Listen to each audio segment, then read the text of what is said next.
Hello everyone, it's Seth, probably better known as Zephron Olive, and it's time for another Against the Odds. So last week on our Against the Odds poll, we had a second chance poll where options that came in second place, third place over the past few weeks got another chance to shine, and in the end, it was a combo that won. Back when we had a Brewers Minute combo poll with all these different infinite 2-card combos, and it was Sporemound Life and Limb that came out on top. So this week we are heading to Modern to play a deck that I'm calling Spore Life, and it should be interesting. We're going to try to go infinite with Saprolings and forests that are Saprolings, and see if we can break Magic Online, perhaps, with this infinite loop. Anyway, a quick reminder before we break down the deck. If you enjoy Against the Odds and the other series here on the channel, it would be awesome of you if you could take a quick second, click that subscribe button down in the corner of your screen. It's a great way to support the channel and the site for free. So let's talk Spore Life, and the combo itself is pretty straightforward.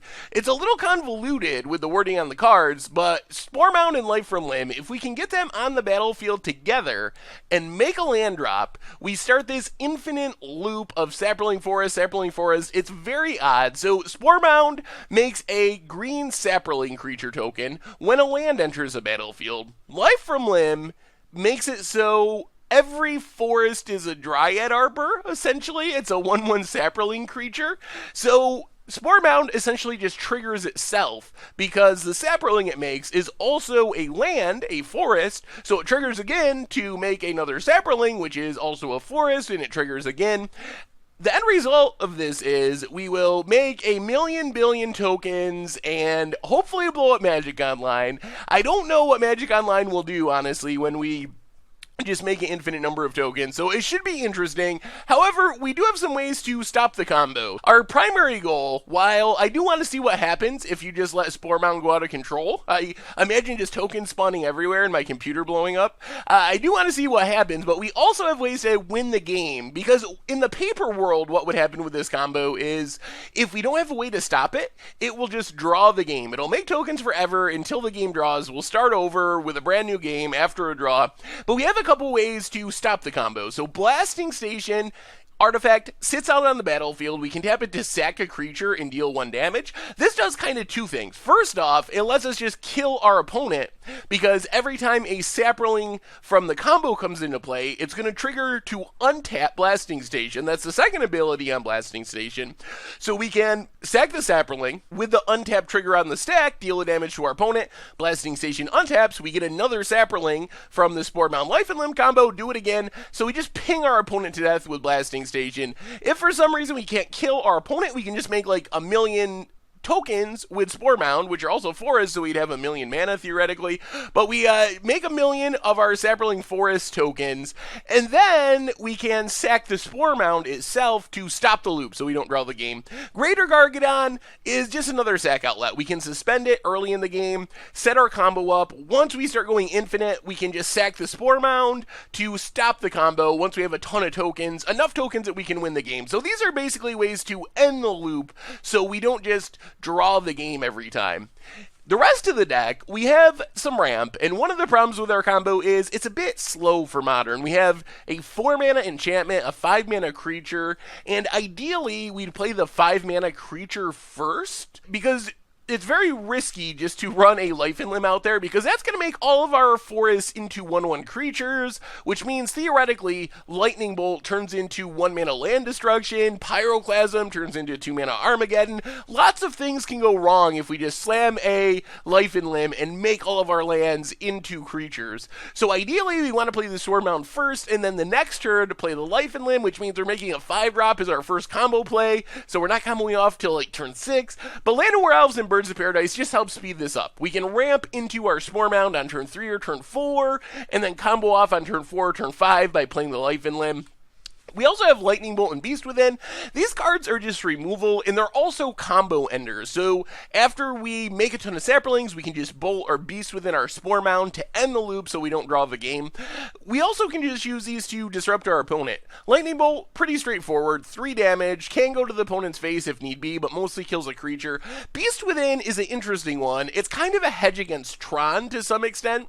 If we're going to make a ton of Saprolings, we don't really care about a 3/3 Beast. We can just block it forever. So it's not going to really disrupt us, but it can kill a creature, can kill an artifact, can also kill a land, so it's main deck Tron hate essentially, and Tron and Eldrazi are really popular in Modern right now.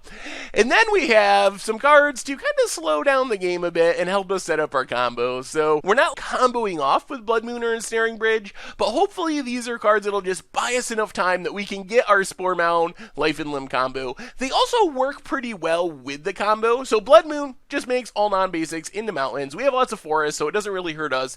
Ensnaring Bridge is really sweet. So we play this, it keeps big creatures from attacking, can keep all creatures from attacking if we can get empty-handed with the help of maybe Faithless Looting, which allows us to cycle through our deck to find our combo as well. Also gets rid of expensive cards, so we're lowing cards in hand for Ensnaring Bridge.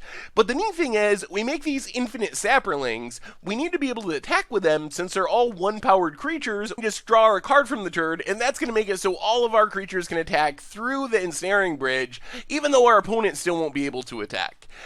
In the mana base, we get a bunch of fetch lands, pretty straightforward. Have a few shock lands, lots of forests as I mentioned because we're a Blood Moon deck, so we gotta have our green mana when we have a Blood Moon down. In the sideboard, Fulminator Mage, also for Tron, Relic for graveyards, Needle can hit like Oblivion Stone, Ugin, stuff that could sweep away our board and mess up our combo. A Guttural Response can help us fight through counters. Anger of the Gods, Sudden Shot, Gut Shot, Dismember, all just removal for aggressive decks, and then an Ancient Grudge for Affinity, Tron, anything with artifacts, and that is Spore Life for Modern, and that's our Against the Odds deck for this week. So this one should be interesting.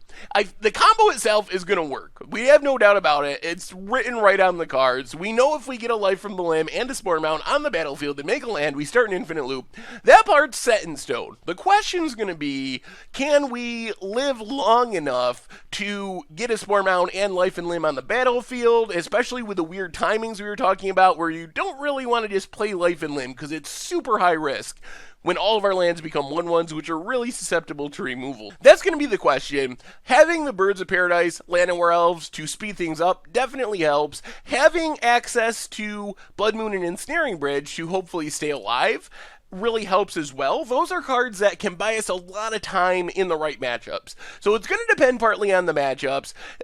Decks that are slowed down significantly by Ensnaring Bridge and Blood Moon we should have a shot against those decks to combo off. On the other hand, I don't know how we beat combo. Like, seriously, if our opponent's playing spell-based combo, playing Scape Shifts, playing Storm, decks like that, we're pretty much drawing dead. I have no expectation that we can beat those decks. On the other hand, if our opponent's trying to beat down with creatures, kind of mid-rangey, we can get down a Blood Moon and Ensnaring Bridge, that buys us time, then we combo off. So I think there's good matchups and bad matchups, so it's going to depend on what we run into. The combo will work, it's just kind of fragile, it's just kind of slow, but hopefully sooner or later, if we keep trying, we will be able to pull it off, but I don't know. I don't think this is going to be one of the more competitive Against the Odds decks we've played recently. I'm expecting this one to be kind of low on the scale, although we do have the free win cards in Blood Moon and Ensnaring Bridge, which will hopefully let us pull off the combo sooner or later. So anyway, that's our Against the Odds deck for this week, Spore Life for Modern. So I hope you enjoy the gameplay videos. Thank you very much for watching, and I will talk to you soon. Thanks for watching the video. If you haven't already, take a minute and click that subscribe button. It's a great way to support the channel for free, and you'll find the next video in the playlist right here.